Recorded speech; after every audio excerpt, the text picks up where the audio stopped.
چھینک کے آداب، لگاتار 3 سے زائد چھینک پر جواب ضروری نہیں ہے۔ حدیث ہے عن عبید بن رفاعہ رضی اللہ عنہ عن النبی صلی اللہ علیہ وسلم قال شمت العاطس ثلاثا فما زاد فإن شئت فشمته وإن شئت فلا، رواہ ابو داود والترمذی وقال هذا حدیث غریب وفی روایت عن ابی ہریرہ قال شمت اخاک ثلاثا فإن زاد فهو زکام، رواہ ابو داود قال لا اعلمه الا انه رفع الحدیث الى النبی صلی اللہ علیہ وسلم۔ اس حدیث کا ترجمہ یہ ہے کہ حضرت عبید بن رفاعہ روایت کرتے ہیں کہ نبی کریم صلی اللہ علیہ وسلم نے ارشاد فرمایا کہ چھینکنے والے کو لگاتار 3 چھینک تک جواب دو۔ پہلی چھینک دے تو الحمدللہ پڑھے تو ہم یرحمک اللہ اس کے جواب میں کہیں، دوسری بار بھی کرے تو، تیسری بار بھی، چوتھی بار کرے تو جواب نہیں دینا ہے۔ لیکن اگر کسی کو 3 بار سے زائد چھینک آئے تو تمہیں اختیار ہے، چاہے جواب دو یا نہ دو، اب یہ تمہارے اختیار پہ، لیکن 3 تک اختیار نہیں ہے، دینا ہی پڑے گا جواب۔ اور ایک روایت میں حضرت ابو ہریرہ رضی اللہ تعالی عنہ سے روایت ہے کہ نبی کریم صلی اللہ علیہ وسلم نے ارشاد فرمایا تم اپنے مسلمان بھائی کی چھینک کا لگاتار 3 بار تک جواب دو، اگر اس سے زائد بار چھینک آئے تو سمجھو کہ اس کو زکام ہو گیا ہے، وہ چھینک نہیں ہے، تو پھر اب تم کو اختیار ہے۔ ایک واقعہ لکھا ہے حدیث کی کتابوں میں، محدث ہے حضرت امام ابو داؤد رحمۃ اللہ علیہ، جنہوں نے ابو داؤد مرتب فرمائی کہ وہ پانی کا سفر کر رہے تو انہوں نے کسی کو چھینکنے کی آواز سنی کہ اس نے الحمدللہ کہا ہے، تو آپ جواب دینا بھول گئے کیونکہ کانوں میں آواز آئی، تو آپ باقاعدہ کشتی چلا کے وہاں تک سفر کر کے اس کے پاس گئے اور کہا یرحمک اللہ۔ کتنا اہتمام تھا محدثین کا عمل پہ۔ ابھی آج کل تو کون گئے، یہاں ادھر سامنے تک کوئی نہیں جاؤ، یہ پوری شیپ چلا کے گئے، وہ شیپ اس زمانے میں الیکٹرانک موٹر والی نہیں ہوتی تھی، ہاتھ سے چلانے میں، تو اس قدر حدیثوں پہ عمل تھا۔ جمائی کا بیان، ان ابی ہریرہ رضی اللہ عنہ اذا تثاءب احدکم فلیضع یدہ علی فیہ ولا یعوی فإن الشیطان یضحک منہ۔ حضرت ابو ہریرہ رضی اللہ تعالی عنہ بیان فرماتے ہیں کہ جب تم میں سے کسی کو جمائی آئے، جمائی یعنی بگاسا، تو ہاتھ منہ پر رکھ لے اور کتے کی طرح نہ بھونکے، یعنی وہ آواز نکلتی ہے کیونکہ اس سے شیطان ہنستا ہے۔ کتنے لوگ فیشن میں آواز نکال دیں جان بوجھ کے، ہاں ایسا کرتے ہیں، یہ کتے کے بھونکنے کو تشبیہ دی اللہ کے نبی نے، یہ کتے کے بھونکنے کی طرح تم کر رہے ہو۔ اور پلس نقصان یہ ہے کہ شیطان وہی ہوتا ہے، ہنستا ہے کہ بس ایسا کرا کر، اس میں فائدہ ہے ہمارا، تو ہمیں کیا اس سے یعنی منہ پر ہاتھ رکھ لینا چاہیے۔ والدین کے ساتھ حسن سلوک کا بیان، والدین جنت بھی ہے جہنم بھی ہے، عجیب والدین عجیب نعمت ہے۔ تو ماں باپ کیسے بھی ہو، چونکہ وہ ہمارے دنیا میں آنے کا ذریعہ اور سبب ہے، تو ہمیں ان کا رسپیکٹ کرنا ہی پڑے گا، یہ قرآن میں لکھ دیا ہے۔ کئی لوگ ہیں ماں باپ سے کنٹال جاتے، ماں باپ کی کچھ حرکتیں ایسی ہوتی ہیں، پھر بھی حکم یہ ہے کہ ماں باپ کا آپ کو احترام تو رکھنا ہی پڑے گا، ورنہ پھر آپ کو بہت مسئلہ ہو جائے گا آخرت میں۔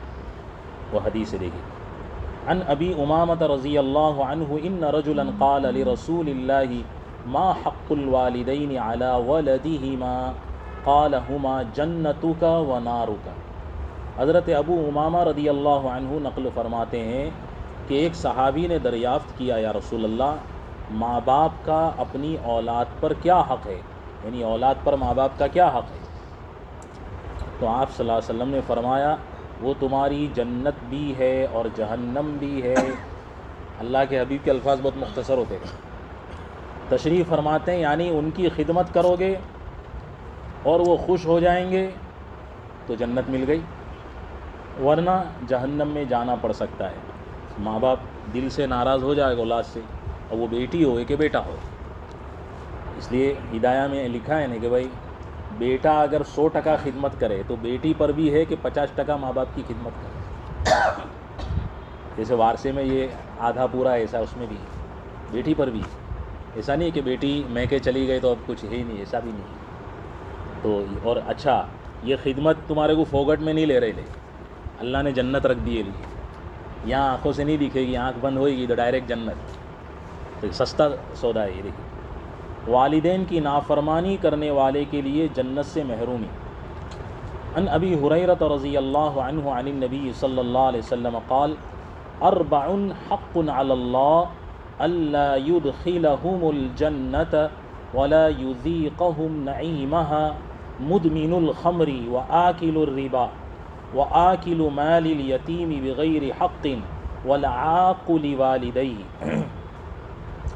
حضرت ابو ہریرہ رضی اللہ تعالی عنہ سے روایت ہے کہ حضور اقدس صلی اللہ علیہ وسلم نے ارشاد فرمایا، اللہ تعالیٰ نے طے کر لیا ہے، فائنل کر لیا ہے کہ 4 آدمی کو وہ جنت میں داخل نہیں فرمائیں گے۔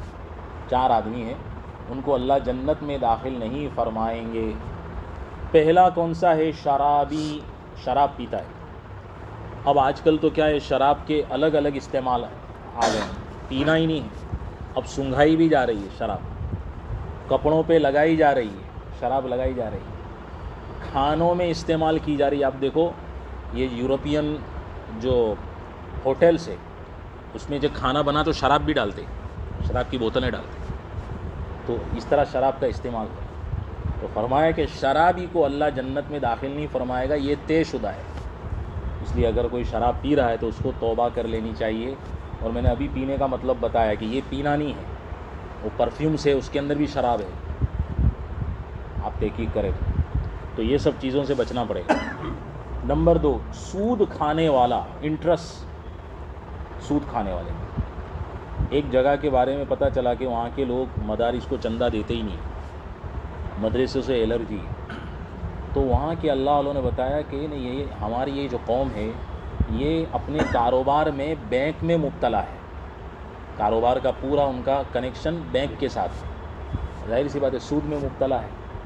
تو جس کے کھانے میں سود آ جائے تو اس کو مدارس کی کیا، اپنے خود کی ایمان کی فکر نہیں ہوگی، وہ نام کا مسلمان ہے۔ تو جو سود کھانے والا ہے اللہ اس کو کبھی بھی جنت میں داخل نہیں فرمائے گا۔ اس لیے سود کی رقم پیٹ میں جانی نہیں چاہیے۔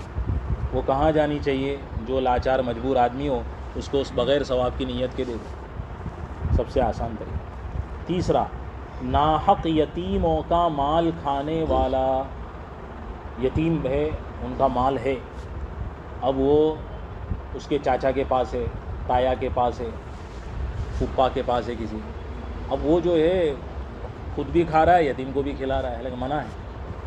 آپ اپنی محنت کی روٹی کھاؤ اور یتیم کو اس کے مال میں سے اس کو اس کا کھلاؤ، اور جہاں تک ہو سکے اس کے مال کو بچاؤ تاکہ تھوڑا بچہ بالغ ہو جائے تو کام لگ جائے۔ تو اگر اتنا تم زحمت کرو گے، کشٹ کرو گے تو اللہ جنت میں داخل کر دے گا۔ چوتھا، ماں باپ کی نافرمانی کرنے والا، جو ماں باپ کی نافرمانی کرے گا تو اس کو سوچ لینا چاہیے وہ جنت میں داخل نہیں ہوگا۔ کئی لوگ نافرمانی کرتے کرتے اوپر پہنچا دیتے ماں باپ کو، پھر ہدایت ملتی ہے، ایسے لوگ ملتے۔ تو ہم تو جو اس میں حکم لکھا ہے بتا دیتے کہ جا بار بار بخشو، ان کی قبر پہ جاؤ، اللہ کے سامنے رہو، تو انشاءاللہ اللہ تمہاری مغفرت کر دے گا، ایسا حدیث میں لکھا ہے۔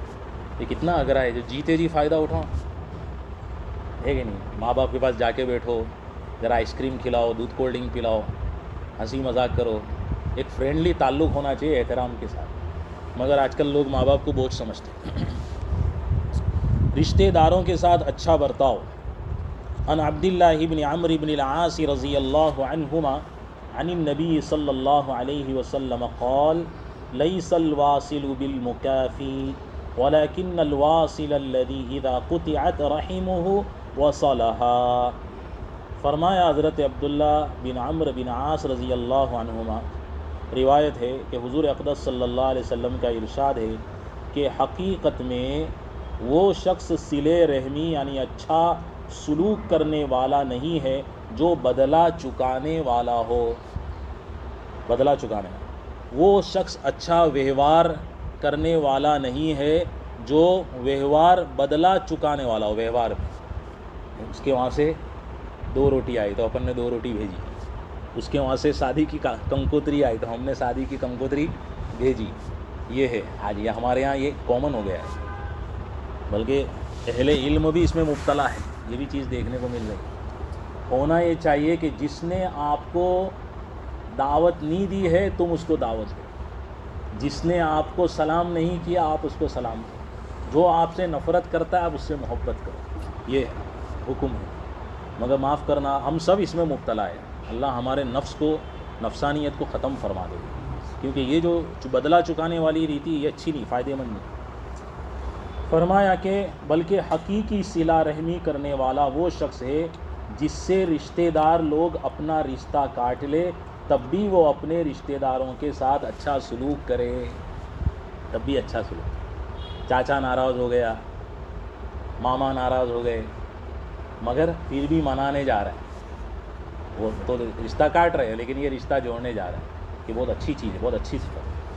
مطلب یہ کہ ایسے رشتہ داروں کے ساتھ اچھا سلوک کرنا جس نے اس کے ساتھ احسان کا معاملہ کیا ہو حقیقی معنی میں صلہ رحمی نہیں ہے بلکہ بدلہ چکانا ہے کہ انہوں نے اچھا کرے لا تو چلو اپنے بھی اچھا کر دیں. حقیقی صلہ رحمی ایسے رشتہ داروں کے ساتھ حسن سلوک کا معاملہ کرنا ہے جو خود اس کی قرابت کا کوئی لحاظ نہیں کرتے, ہے نا. وہ ان کے یہاں دعوت ہوتی ہے تو خود کیا ہے شادیاں بھی کر لیتے, تم کو بلاتے نہیں پوچھتے نہیں ہے, مگر تم ان کو کیا ہے پوچھ رہے ہو. اس سے معلوم ہوا کہ صلہ رحمی کی بنیاد بدلہ چکانے پر نہیں ہے بلکہ احسان حق شناسی, حق پہچاننے کا احساس ہے. احساس حق شناسی کہ میرا خون تو ہے نا, رشتہ داری تو ہے نا, تو اس کا احساس ہے جو ہم اچھا سلوک کرنے جا رہے ہیں. اور حق ادا کرنے کا احساس ہے کہ ہم کسی نہ کسی درجے میں ان کا حق ادا کریں, سلام کر رہے, یہ کر رہے. دشمنی رکھنے والے رشتہ دار کو صدقہ دینے کی فضیلت دیکھو. اللہ کے نبی ابھی بھی پیچھے نہیں ہٹ رہے, ابھی اور آگے بڑھ رہے ہیں. کوئی کہتے کہ نہیں وہ تو بہت دشمنی رکھتے ہیں, چھریاں نکالتے ہمارے کو, چھریاں نکالتے. وعن ام کلثوم بنت عقبة رضی اللہ عنہا ان النبی صلی اللہ علیہ وسلم قال افضل الصدقة الصدقة على ذی الرحم الکاشح. وہ کاشے کی تشریح فرمائیں گے کہ حضور اقدس صلی اللہ علیہ وسلم نے ارشاد فرمایا سب سے افضل صدقہ وہ ہے جو اپنے رشتہ دار کو دیا جائے, ایسے رشتہ دار کو جس نے دل میں دشمنی چھپا رکھی ہے. اس کے دل میں تمہارے لیے دشمنی ہے, اس کو جا کے تم صدقہ دے. صدقۃ الفطر ابھی آ رہا ہے عید کا, اس کو جا کے دو. تو یہ بہترین تمہارا ایک پریمیم کوالٹی والا صدقہ ہے. تو دیکھو کتنا یعنی اسلام پورا الگ ہی دیکھو کتابوں میں رہ گیا ہے, قرآن حدیث. باقی ہماری زندگی کے معاملات میں یہ سب چیزیں ہے ہی نہیں, ہم تو جانتے ہی نہیں. پڑوسیوں کے ساتھ اچھا سلوک, بہترین پڑوسی. عن عبداللہ ابن عمرو رضی اللہ عنہما قال قال رسول اللہ صلی اللہ علیہ وسلم خیر الاصحاب عند اللہ خیرہم لصاحبہ وخیر الجیران عند اللہ خیرہم لجارہ. حضرت عبداللہ ابن عمرو رضی اللہ عنہ بیان فرماتے ہیں کہ حضور اقدس صلی اللہ علیہ وسلم نے ارشاد فرمایا اللہ جل شانہ کے نزدیک فضیلت اور ثواب کے اعتبار سے بہترین دوست وہ ہے جو اپنے دوست کا بہترین خیر خواہ ہو. کس کے اعتبار سے؟ فضیلت کے اعتبار سے بھی اور ثواب کے اعتبار سے بھی.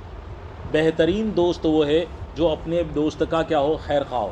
اس میں وہ کوئی چیز دیکھ رہا ہے, فالٹ دیکھ رہا ہے, کوئی کمزوری دیکھ رہا ہے تو وہ اس کا سمادھان لاوے, اس کا کچھ علاج لاوے کہ بھائی تم یہ کر لو, یہ کر لو, یہ کر لو, یہ اس طرح ہو جائے گا. یہ بہترین دوست ہے. اور اللہ جل شانہ کے نزدیک بہترین پڑوسی وہ ہے جو اپنے پڑوسی کا بہترین خیر خواہ ہو, اپنے پڑوسی کا بہترین خیر خواہ ہو. ابھی چند دنوں پہلے ایک ہمارے رشتہ دار میں عورت ہے, محرم ہے, وہ میرے کو آ کے کہنے لگی مفتی صاحب ہمارے بازو میں ایک پڑوسن ہے, ان کا گھر بند تھا, ابھی آئے, اور وہ بھی میرے رشتے میں چچی لگتی میری دور سے، کہ ان کی یہ حالت ہے کہ ہمارے گھر میں کنڈی کھول کے کھڑی ہو جاتی ہے اور باتوں پہ باتاں، باتوں پہ باتاں، باتوں پہ باتاں، باتوں پہ باتاں. اب میرے شوہر بلا رہے لے چلو سونے کا ٹائم ہو گیا، مگر جاتے ہی نہیں ہیں. اور ایک دم کھول دیں، کبھی بیچ میں کوئی نہانے بیٹھے لے کیا ایک دم گھر کھٹکھٹا کے جانا چاہیے. تو اس کو کہہ دیے سڑیلا پڑوسی کے. بہترین پڑوسی یہ ہے کہ ٹھوکے، 3 مرتبہ ٹھوکنے کا حکم ہے، نہیں جواب ملے تو نہیں جاؤے. پھر اندر جا کے دیکھے کہ بھائی کیا مہمان ہے کچھ ہے تو حکمت سے دور اندیشی سے چلے آؤ. مگر وہ تو یہاں تو مانتی نہیں، کھڑی ہو جاتی ہے. کھانا کیا پکایا تو کھانے پہ دیکھا کرے سلنگ، تو پھر وہ بڑی بھی کو ایک کٹورے میں دینا پڑے گا، لو ذرا گھر بیٹھ کے کھاؤ آرام سے. ایسے حالات ہے. سمجھ اللہ ہمیں عمل کی توفیق.